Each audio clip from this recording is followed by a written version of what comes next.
Mirë, jemi live në rubrikën time më të preferuar, në akuzë, dhe kush është akuzatori sonte? Akuzatori është një mik i dashur i studios Bardhazi, një njeri që dikur thuaj një batutë e bukur, thuaj të mirët i mori lufta, kurse sot të mirët na e mori fshati. Me thënë, është e them si batutë këtë, sepse Auron Tare rikthehet pavarësisht se fshati Mirë se erdhe në Bardhazi. rikthehet në Bardhazi, në emisionin që e vlerëson shumë Auronin paktën. Unë vi kur më ftojmë. Ke shumë të Ore, ne të ftojmë për ditë. Po, më ftove, unë vi. Po, Do të thënë me jellafje për katunar. Ë? Pa tjetër. Tani Shiko, ka thënë Qazimuleti, kur katunarët zbresin qytet, atë dhe është në rrezik. po.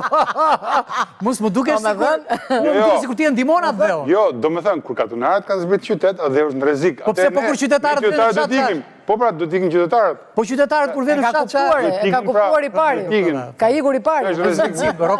Rokad. Është rrezik atë dheu. Qytet Rokad. Tani, Auroni dashur, cila është akuza juaj dhe kujt i drejtohet ajo akuzë? Unë s'kam absolutisht asilota akuzë dhe nuk e di që emisioni quhet akuzë. Po, akuzë. Unë më ftuat, erdha. Ju pyesni, unë përgjigjem. Tani, ta pyesu, se unë e kam... Çfarë mund të akuzojnë? Tani, unë për shembull isha shumë krenar që këtë verë, shteti ynë madhështor shpëtoi me 10 turistë huaj, të cilët 1-2 e bien nëpër gropa. Nuk e di çalli kanë që bien nëpër gropa, po bien. Tani, qa meraku keti me këtë që shumë mirë shteti? Unë s'kam në merak. Se merak unë. Po ti e kjo ankur. Ore, ka ardhë bësh humordi apo ka ardhë bësh emision? Se tha këshu, tha që... Unë kam shkruaj, nuk ka merak. Unë shkruaj sepse shkruaj. Jo, unë mendoj që... Nga që unë ato që shkruaj kamerak, mendoj që gjithë e ka shkruan. Dgjoj, është sa interesante. Shumë nga këta që humbasin, dhe shkojnë në helikopteri i merr dhe i sjell, bëjnë foto me pilotën dhe me helikopterin, s'ka një kur në helikopter një dhe vetë. Po që kanë ardhur në Shqipëri. Po, hypin në helikopter. Vendi çutira. Kastile ato thua? Hajde humbim na marrë helikopteri. E bëj Kastile. Për Kastile? Që kemi shumë vigjilent. Shqipërinë ta marrësh me humor. Se po e morë seriozisht çmendesh. Kjo që ta marrësh me humor. Po mirë, të fillojnë ta marrë me humor. Auron, ti e kalove fazën e çmendjes që je ke humorit tani? Jo, më dëgjoj pak mua tani se po thua çfarë do thuash. Ne i çojmë helikopterin, ta bëjnë foto, që ishin thonë dole me helikopter, s'ka shnyp në helikopter, një dhe vetë. Po çfarë të bëjnë në shkretët? Po prandaj lënë atje në grop? Sepse tani për te humorit, tani shi ç'a ndodh. Pse na shton kostot e buxhetit ta turistët ne? Bravo. Do më thënë ç'a ndodh. Se na bëjnë këtë gjë. Se Shqipëria është pa përgatitur. Fare, zero. Më thuaj ti një mal, një zonë, e cila është e markuar me tabela, ku thuhet mos hy majtas, mos hy djathtas, ku thuhet po shkove atje hyn në rrezikun tënd. Po si një ligj i shtigjeve, ku diun se është një. Kush e ka bërë ligjin e shtigjeve? Po diun, zonja Kumbara. Po ajo që ishte tani. E kupton çat dramë për am vete. Ajo gjë, po nëse. Do më thënë. A paguajnë Auroni dashur, paguajnë në një siguracion këta turistët kur hyn në Shqipëri? Në Europë, në Spaninë.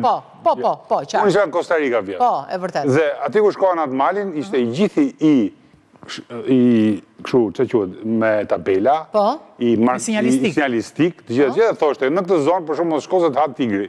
Po. Ose në këtë zonë mos shko se do biesh diku. Nëse ti u çmendet dhe shkon, dhe ngel, është përgjegjësia jote. Sigur, patjetër. Dhe sigurisht vjen ndihma të merr, po të sillin faturën. Në çdo. Do të thënë tani faturën. Thon, vajt atje po. Po ne kemi miksin falas. Fatura sa është? Jo, fatura e helikopterit. Sa është fatura e helikopterit? 5.000 €, 5.000 do paguash. Po deri tani kush e paguon? Asnjë. Ti dhe unë. Asnjë. Ne të dy? Ne. Ai byreku jot. Po ne po. Pra merr byrekun mua. Do të thënë, se të shpisha këtë. Merr byrekun mua e jep atij në helikopter. Për shembull, ç'a do se këtu prandaj është për të qeshur. Në bari për shembull që thyen këmbë nuk shkon në helikopterin ta marrë. E lë atje të ngordhi. Po s'është s'ka pasaportë tuaj. Po bie në turist, del polici shkret, shkon në helikopter, ande këtej i merr këta njerëz. Por ka një gjë ama, ka një gjë, sepse ai shkon atje, po është totalisht e pamarkuar. Se po t'ishte markuar dhe po t'ishte me sinjalizuar dhe po t'kishte një rregullore që thotë. A paguajnë siguracion ata apo mungon dhe kjo kulturë se vinë në Shqipëri e din që është 4 ure dhe vinë edhe pa siguracion? Shikoj, para njerë që qytetari europian paguan siguracion. Po, ai e ka të paguar. Se është i paguar. Dhe kemi ne problematikën tonë, e cila nuk jep faturën fund fare. Për shumë të jap një rast. Në maj ishin ca spanjolla erdhën aty në fshatin tonë, donin ty në kanion. I takuar rastisht i thash, mos hyni, si do ngeleni brenda se është shumë e rrezikshme zona. Shkonin çik më tutje u futën. Si duket ngelen aty. Morën telefon, aman, nxirni, erdhi u çua policia deri në 3 mëngjesit, me litare, me drejt me zinxori. Dhe asnjë faturë. I tha madje shefit komisariatit, "Ore, me faturën." Faturën. Ku është fatura? Se gjuna këta policët e shkret deri në 3 mëngjesit. Po si ka mundësi, Auron, një gjë nuk kuptoj unë. Ka mundësi pra se shteti jon, më falë. Që ne bëhemi të lirë në mjell dhe të shtrejnë në krunde. Si bëhemi? Ja urdhë, shikoj, se di çova ca foto. Isha para 3 ditësh në Berat. Shikoj. Po u shkoj ç'a bëhet tani? Shive. Aty tani në Berat janë 2 porta. Shive si hyn makinat. Aty ke pleq, turista, shqiptar, si hyn makinat. Është pjesë e banore. Hyn mes për mes makina. Shikoj, e para një herë kalaja do një rregullore administrimi. Pra ne të gjitha resurset tona turistike nuk i menaxhojmë. I kemi lënë rumpau. I kena menaxhu. Nuk i menaxhojmë. Po i bëm dhe kafene. Jo më bëm dhe kafene për kështu. Le kafenen. Them administrimin. Pra, ti del çdo ministër X i turizmit dhe thotë kanë ardhur 200.000 vet në Berat. Shko çfarë administrimi bëhet? Çfarë tmerri është? Makina brenda. Jo, pa ke një, pa ty ke kuaj, makina, karroca, kamion, akullore, çfarë thua ti? Dhe unë isha me një grup turistik të cilët e urdhë. Shive akullore atë. Si futën atje. O sa mirë. Po çoj akulloret freskët edhe ajo. Po pardje pra ishte, pardje isha unë atje. Dhe vetë ata turistët atje, ankoheshin, e pashta turistët që po qeshnin. Po, do na shtypin, thonë. Në njëna videot ishin turistët që po bënin... Sepse shikotari që ndodhë. Po tani, nuk meret pak bashkia me këtë mirë menagjimin e... Ja, ma e ku e ke, ja, pardje është, ja, urdo. Ja, pardje. Po si kjo është... Tani, ministria ka djeni për këtë. Ja, turistët tani... Auron, ministria ka djeni për këtë. Cile ministri? Ministria turizmit, më. Ministria turizmit në Shqipëri. Po, ka djeni që këto kështjellat janë pasot? Ja, shikoj tani, shikoj, ja bën me shenja. Po, ja. Por isha vetëm atje, po të them. Dhe ata të rojet që ishin të bashkisa, që ishin të monumente, i thashë, vërë quna qa bëtë, Auron nuk nga për njëri fare, ta. Folën e fjallë, ta, se po lym mençta. Dhe ndërkohë, Ministri Turizmit del thotë, kanë shku 200.000 vetë në turizm atje në Kala. Urdo. Pra, problemi është që ne... Kush duhet ta bëj këtë mirë menaxhim të këtyre kalave? Po, është shumë e thjeshtë. Si bëhet thjesht? E thjesht fare. Po, e thjesht. Ka do vullnet. Do vullnet, do dhe pak dashuri. Do dyja. Po, kush duhet ta bëj pra? Bashkia? Ministria? Apo duhet i jepet një enti të caktuar? Ti paguan taksat, dhe ne fatmirësisht kemi një institucion që quhet Ministria e Kulturës dhe Turizmit. Po, e vërtet. Përparje e turizmit. Dhe kjo Ministria e Turizmit harton planet e menaxhimit të të gjithë resurseve tona. Shumë e vërtet. Për shembull, u hap kalaja e Bashtovës para 2 javësh, brenda i peti kishin fut makina retro, që është ndaluar me ligjin e trashëgimisë, është ndaluar. Me të bukura janë ato makinat retro. Brenda në kala, po është ndaluar me ligj, pra vetë Ministria dhe ligj. Pse më tha ai ligjet tona do na pengojnë ne? Çfarë ti bëjmë tani? Ka fiksim Ministri i Turizmit, i ka fiksim ato tani. Çfarë ti bëjmë? Domethënë, që të jemi të qartë. Pra çdo aset turistik, kulturor, natyror, do plan menaxhimi. Shkoni sot në Syrën e Kaltër, është një turp kombëtar. Se vazhdon ajo ashtu? Syrë Kaltër. Turp kombëtar. Turp. Kanë vënë një tren atje ekologjik që punon me naftë. Një tren ekologjik me naftë. Po, sepse kanë vënë në parking për makinat e kanë parë. Po, kanë bërë aty një, domethënë, momentin që futet shteti i shqiptarëve në lojë diku, ai zonë shpërtallohet. Shkon në bënjë. Është më kollaj, të heqim ato syri kaltër, ta quajmë syri zi. Ose syri... është një tmerr. Syri kuq. Auron, po ju ekspertët tani, nuk flisni, nuk dëgjoheni, apo nuk po merreni fare? Të themu një rast, dje u bë prezantimi i asaj çmendurisë që duan të bëjnë butrind. Unë kam themelu parkun e butrindit. Unë kam menaxhuar, se ka qenë në ministri me mua. Unë kam krijuar parkun e butrindit. Po as më thirrë njëri. Të është ambullafë, mirë keq. Do më thënë, mirë keq, dëgjo, mirë keq do thështë ambullafë. Jo, të kanë vënë aty, kanë vënë një që i do shumë shqiptarët, më duket. Ka vënë një pro-shqiptar.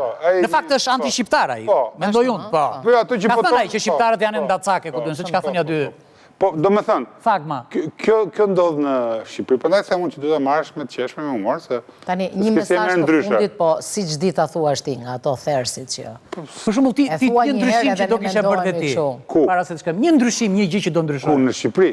Jo, po flasë në botë në nivel kështu. Jo, nuk ka, në Shqipëri s'ka më... është bërë kështu, si që është keq. Nuk ka më sepse ka marrë... Për shumë, shiko, kisha një kryezirë tani të vogël me turista anglezë, nga Saranda deri në Shëngjin.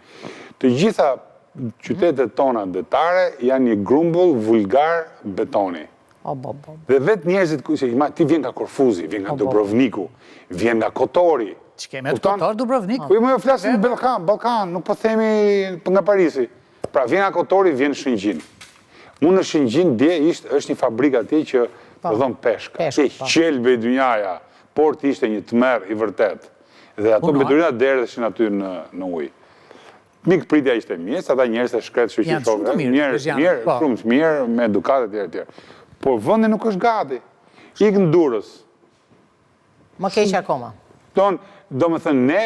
Në gabim fjalia ikë në Durrës. Me shpejtësit madhe, ne po umbasim asetet tona.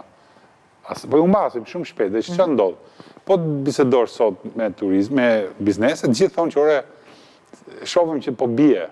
Dhe do vazhdoj do bjerë, pse? Sepse po vinë njerëz të turizmit të lirë, pra mas, po ikin grupet e mira, grupet që kanë para, grupet që janë të edukuar, grupet që kanë interes për kulturën. Po s'ka gjë, do vi Trumpi, do investoj Trumpi, kështu që do ndryshoj. Jo, nuk ka lidhja jo, dhe dal nga dal, Shqipëria po kthehet në një supermarket turistik, dhe po ikin ajo pjesa e butikës, ajo pjesa e interesit, pjesa e... Shumë therse kjo. është bërë një supermarket. Del nga del po bëhet supermarket. Dhe të futet supermarket. Do në Shqipëria po bëhet supermarket për turizmin. Mos bëhet hipermarket se...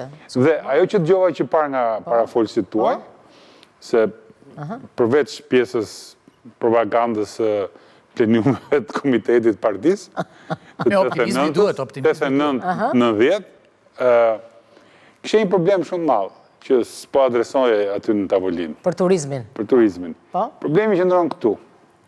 Po vinë njerëzit, po vinë ku dinë sa x milion. 10 milion. 10 milion. Më shumë. Këta njerëz, 8% të ushqimit e marrin nga jashtë.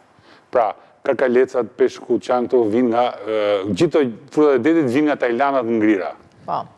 Peshku është, nuk e di se nga vjen, mishi nga Argentina, nga Brazili, mielli nga Serbia, i qumshi nga Serbia, patatet, bëra një listë një dit, ishin patatet ishin gjermane, patatet gjermane, hudrat kineze, ishin kumllat e mëdha dhe kumllat e vogla ishin italiane, pjeshkët, mollët dhe ato ishin greke. Thash në të zotrist, që ke të në vetëm spinaqin dhe? Dhe çdo gjë ishte e huaj. Dhe çemri kishte bën sallatës? Çdo gjë ishte e huaj. Pra, që ndodh? Ta 12 milion vetë që vinë, fusin 12 milion euro, ndërkohë ushqimet që blejmë ne jashtë, na marrin 10 milion. E që ngelin 2 milion. Një, e dyta, ajo ngritja që po flisin nga zotrin, me që po komentojmë për turizmin. Po të shikosh në Sarandë, për shumë, ose edhe në vëndet tjera, dhe tregu i fshatarëve, që quhet, po fakt nuk janë prodhime fshatarësh, po të shikosh, për shumë, fiqë si vjetë ishin 7.000 lek. 7.000 lek. Do në po 2 vish makinët, shkosh në Delvin, ti mbledhesh vetë, dhe të vish, bën 1.000 lek 500. 7.000 lek fiqët. Po polici, zysha, gudigjon e tjere. Si ti blejnë të 7.000 lek fiqët? Do ma përmbledhë pra, do me thënë. Ato mesazhi. Do me thënë. Po tash pra supermarket. Do me thënë. Që shtresa, nën mesatare, nuk e përballon do të më ngritjen e çmimeve në qytetet turistike. Shumë e vërtet. Nuk e përballon dot. Edhe Saranda këtë vit nuk ishte më e lirë. Për të garantoj vetë se... Mirë, Auron, të falenderojmë kështu. Më lepa bërë, se më thash parë, më prishe mbrëmjen, kurse ky më lapa bërë monologun. Po në fakt nuk bëhet monolog pas Auronit, kështu që mendoj ta lëmë. Jo, do e bësh pak monologun. Jo, s'bëj monologun tani. Po ku jam në gjendje të bëj monolog tani, na shas dizje. Do e bësh monologun dhe unë dhe Auroni do të dëgjojmë, po.